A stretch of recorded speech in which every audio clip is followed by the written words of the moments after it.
Hello student, I am Muslima Aslam. This is a lecture of computer graphics. Today we are going to discuss about scan line method. So in previous lecture में आपने देखा था a buffer method. तो I hope वो आपको अच्छे से आ गया होगा क्योंकि मैंने उसके आपको पॉइंट बता दिए थे। अब आप उसको मैं नोट्स आपको प्रोवाइड कर दूंगी, आप वो अच्छे से पढ़ सकते हो। ठीक है, तो हम देख लेते हैं scan line method. Scan line method में क्या है आपका image space method. Image space method जो है हम डिस्कस कर चुके हैं प्रीवियस लेक्चर में। तो आज हम देखते हैं जो हम इस पे काम करते हैं वो क्या करते हैं, use to detect and remove hidden surface. ठीक है, तो आपने इस पे आपको ये ग्राफ दिख रहा है एक्स एक्सिस और वाई एक्सिस, इसमें आपको रिमूव हिडन सरफेस देखना है।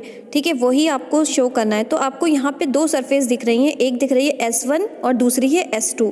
एक्स एक्सिस और वाई एक्सिस पे आप देख सकते हैं। ठीक है, तो S1 जो है S2 कुछ इस तरीके से आपको दिख रहा है कि S1 जो कोई A4 शीट मान लो, एक S1 पूरा एक सरफेस A4 शीट का मान लो, और जो दूसरा S2 है वो आप दूसरी A4 शीट ले लो। ठीक है, तो आपको कुछ इन दोनों में देखने में लग रहा है कि कोई ऊपर है कोई नीचे, यानी कि जो हिडन वाला पार्ट है वो सरफेस के मतलब S2 नीचे है S1 के। जितना पार्ट हमें विजिबल हो रहा है वो आपका दूसरी A4 शीट है, जो अंदर की तरफ है वो दिख नहीं रही, यानी कि वो आपका नीचे है। S1 ऊपर है और S2 आपका नीचे है। तो इस तरीके से कुछ सरफेस रखी हुई हैं, जो आपकी अपर है वो ऊपर की तरफ है और वो नीचे वाली नीचे की तरफ आपकी सरफेस है। इसको अपर सरफेस बोलेंगे जो ऊपर की तरफ है, जो नीचे की तरफ S2 है उसे लोअर सरफेस बोलेंगे। ठीक है, तो इनमें जो होता है ये जो रिमूव हिडन सरफेस के जो 3 मेथड होते हैं, 3 टेबल आर मेंटेन, ये 3 टेबल को मेंटेन करता है। एक होती है एच टेबल, उसको ET से आप डिनोट करते हो।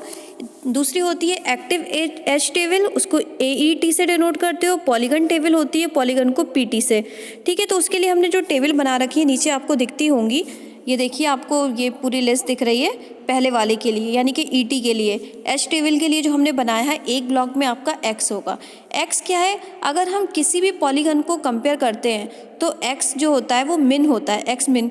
तो जो X के कोऑर्डिनेट होंगे Y के लिए तो वो Y मिन, यानी कि कोई भी पॉइंट है, मैं कुछ आपको इस तरीके से शो करती हूँ। जैसे आपने यहाँ पे पॉइंट देखा, ये X मिन था, सॉरी ये Y, तो X कोऑर्डिनेट के लिए Y मिन है, तो यानी कि X भी मिन है। ठीक है, तो ये वही वाला पॉइंट है, X के लिए जो वैल्यू होगी वो मिन वैल्यू होगी। ठीक है, ऐसी Y मैक्स यानी कि Y की मैक्सिमम वैल्यू, अगर Y आपका ऊपर है तो Y की जो मैक्सिमम वैल्यू होगी वो Y की मैक्स वैल्यू यहाँ पे आएगी। ठीक है, डेल्टा X क्या है, डेल्टा X जो है आपका वो इंक्रीमेंट वैल्यू, कोई भी इंक्रीमेंट पॉइंट जो से इंक्रीमेंट हो रहे हैं वो वैल्यूज़ आपकी डेल्टा X के अंदर आएगी।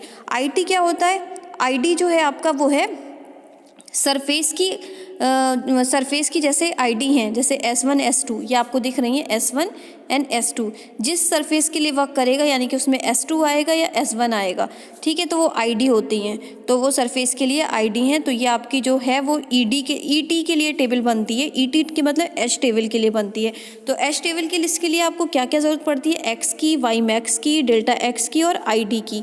ठीक है, दूसरी आप देख लेते हैं, दूसरी जो टेबल है वो आपको दिख रही है कुछ इस तरीके से, वो है आपकी AET के लिए। AET मतलब एक्टिव एज टेबल, तो उसके लिए आपको स्कैन लाइन की ज़रूरत पड़ती है। ठीक है, तो स्कैन लाइन जो आपने करा था पहले, रास्टर स्कैन डिस्प्ले आप देख चुके हो मेरे प्रीवियस वीडियोस में। तो रास्टर स्कैन डिस्प्ले में आप क्या करते थे कि एक एक पॉइंट को यानी कि लाइन बाई लाइन पॉइंट को स्कैन करते थे। ठीक है, लाइन बाई लाइन आप किसी भी चीज़ को स्कैन करते हो थे। वो क्या होता था उसमें, जैसे मैं इसमें बताती हूँ आपको, जो मैंने ये सरफेस दे रखी हैं इसमें हमने लाइन लिए। ठीक है, ये कुछ इस तरीके से ली, ये सीधी लाइन है, मेरे हाथ से सही से बन नहीं पा रही है, ऐसे आप बना लेना।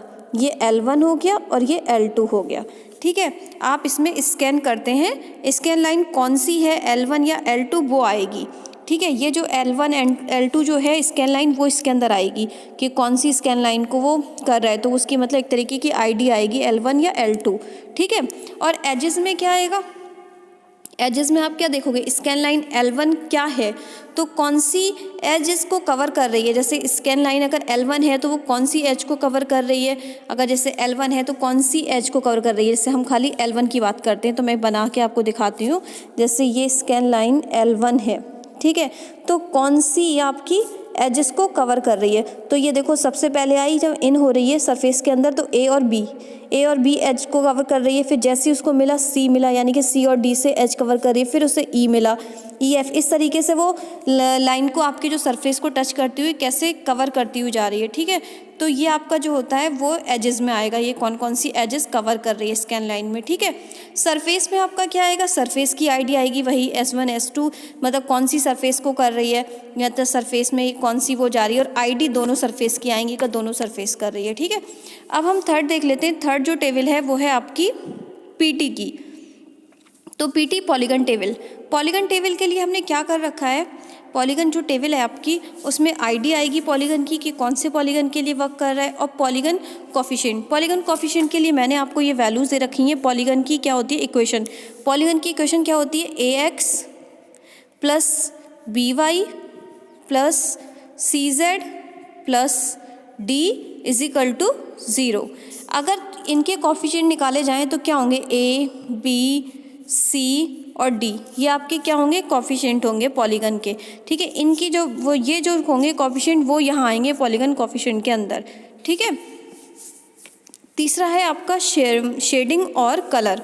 शेडिंग और कलर कैसे, शेड कैसे करोगे, शेड दे रहे हो किसी चीज़ को और कलर कैसे दे रहे हो, तो मतलब जैसे शेड मैंने करा कोई कौन सी, अगर आप कलर से दिखा रहे हो दोनों को, S1 S2 को मान लिया इसको रेड कलर से दिखा दिया और इसमें शेड है, तो इस चीज़ को दिखाओगे कि जो आपका सरफेस S1 शेडेड है या S2 कलर है, किस टाइप का है, ये चीज़ें आप इसको शो करते हो, वो आपकी आती हैं किस चीज़ में आती हैं, वो आपकी पॉलीगन टेबल के थर्ड पॉइंट शेडिंग और कलर में। इन और आउट, इन और आउट में सबसे पहले जानना ज़रूरी है कि आप जब भी कोई ये सरफेस है आपकी स्कैन कर रहे हो, आपने सबसे पहले बनाई एक लाइन। ठीक है, ये लाइन बनाई एक, और एक लाइन ये बनाई। ठीक है, ये L1 है और ये L2 है। उसके बाद आपने इन और आउट, तो सबसे पहले आपकी लाइन आ रही है, आपने देखा ये लाइन आपकी ऐसे आ रही है। ठीक है, उसके बाद ये लाइन जैसी यहाँ A तक पहुँची, A तक जैसी आई तो उसको अंदर मतलब इन हो गई सरफेस के अंदर, जो सरफेस के अंदर इन हो रही है। ठीक है, वहाँ तक की लेंगे आप, और जैसी यहाँ से देखो जैसी C तक आई, मतलब जैसी दूसरी सरफेस एंटर हुई यहाँ C तक वैल्यू आई। ठीक है, C तक जैसी आई तो ये आउट हो गई बाहर, फिर दूसरी सरफेस के लिए ये इन हो रही है। तो ये वाली वैल्यूज जो होती हैं इन और आउट में आएंगी कि कब आउट हो रही है आपकी लाइन एजेस से, और कब सरफेस से बाहर है, और कब सरफेस के अंदर एंटर कर रही है। तो ये चीज़ें आपकी इन और आउट में आती हैं। इसके लिए मैं आपको एक एग्जाम्पल दिखा देती हूँ। ये सारी चीज़ें स्कैन लाइन मेथड में यूज़ होती हैं। तो इसके लिए हम ये वो देख लेते हैं। आपको ये दिखता होगा, मैंने एक टेबल ले रखी है AET की। AET क्या है आपका, अभी मैंने आपको बताया था एक्टिव एज टेबल है। ठीक है, एक्टिव एज टेबल के लिए मैं सेकंड वाले की बात कर रही हूँ। तो इसके लिए हमें क्या क्या की ज़रूरत पड़ेगी, स्कैन लाइन की ज़रूरत पड़ेगी, एजेस की पड़ेगी, सरफेस और आईडी। तो स्कैन लाइन हमने ले ली और एजेस ले लिए, सरफेस और आईडी तो वो हम देख के लिख लेते हैं कि कौन सी सरफेस में गई है और कौन सी आईडी है। तो देखिए हमने स्कैन लाइन ले रखी है और एजेस। स्कैन लाइन आपकी कौन कौन सी है, दो लाइनें दे रखी हैं, L1 एंड L2। देखिए आपको दिखता होगा L1 एंड L2 दे रखी हैं। अब हम एजेस इसमें निकालेंगे तो L1, सबसे पहले L1 अंदर आया है तो सरफेस A के पास गया, यानी कि उसे एक ही सरफेस की पहली लाइन मिली, एजेस मिली A और B। तो देखिए उसने L1 ने AB ले लिया, फिर वो आगे बढ़ा कुछ इस तरीके से। जैसे ही वो आगे बढ़ा यहाँ A और B वाली ये वाली सरफेस मिल गई। ठीक है, फिर वो आगे बढ़ा, उससे कौन सी मिली, D और C की। ठीक है, फिर वो बाहर निकल के दूसरी सरफेस में घुसा, तब उसको मिली E और F की, क्योंकि बाद में E मिला तो E कहीं ना कहीं किसी S से कनेक्ट तो है, वो किससे कनेक्ट है, E और F से, तो इसको ये कनेक्ट वाली मिली। उसके बाद वो HG, मतलब उसका कोई इंटरसेक्शन कुछ वो नहीं हुआ, मतलब कोई भी क्रॉस नहीं करा उसने किसी चीज़ को, तो ये आपको लाइन मिल गई। इसके बाद आप क्या कर रहे हो कि जो दूसरी लाइन आई L2 के लिए जब हम देख रहे हैं तो L2 के लिए लाइन आपकी पहले आई तो AB मिला। अब E और F कैसे मिला आपको, क्योंकि देखो सबसे पहले ये पॉइंट यहाँ पे कनेक्ट हो गई आपकी ये लाइन कुछ इस तरीके से, ये यहाँ पे कनेक्ट हो गई, यानी कि डॉटेड लाइन से कनेक्ट हो गई, तो यहाँ पे E और F वाला मिला। बट EF मिला तो हम इसको क्या करेंगे, रिमूव कर देंगे, हिडन कर देंगे। तो हिडन वाला पार्ट मैंने देखिए इसमें आपका शो कर रखा है। जो चीज़ हिडन हुई E और F मिली तो ओनली E ये आपकी कनेक्ट कर दी, ऐसे करके डायग्राम दिखा दोगे आप। ठीक है, तो जो हिडन वाला पार्ट था उसे आपने रिमूव कर दिया। तो इस तरीके से कुछ आपका ग्राफ बना और जो आपको एजेस कवर होती गई L2 से वो हमने लिख ली ABEF और DCHG। आपकी ये लाइनें पहले कवर हुई हैं। EF अब आपका पहले आ गया L2 में, फिर DC आया है। ठीक है, तो इस तरीके से जो आपकी लाइन कवर हुई है और जो हिडन वाला पार्ट था उसे हमने रिमूव कर दिया है। ठीक है, तो ये आपका क्या कहलाएगा, ये कौन सी इमेज उसके लिए बना है आपका, ये एक्टिव एज टेबल के लिए हमने इसको पूरा डिज़ाइन किया है। ऐसी अगर आप उसमें निकालो एज टेबल तो एज टेबल के लिए वर्क कर सकते हो। एक्स वाई में एक्स मतलब ये पूरी मेन वैल्यू कैसे वैल्यूज़ बढ़ रही हैं वो चीज़ें दिखा सकते हो।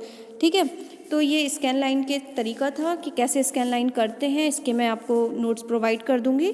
तो आज के लिए इतना ही। Thank you so much student.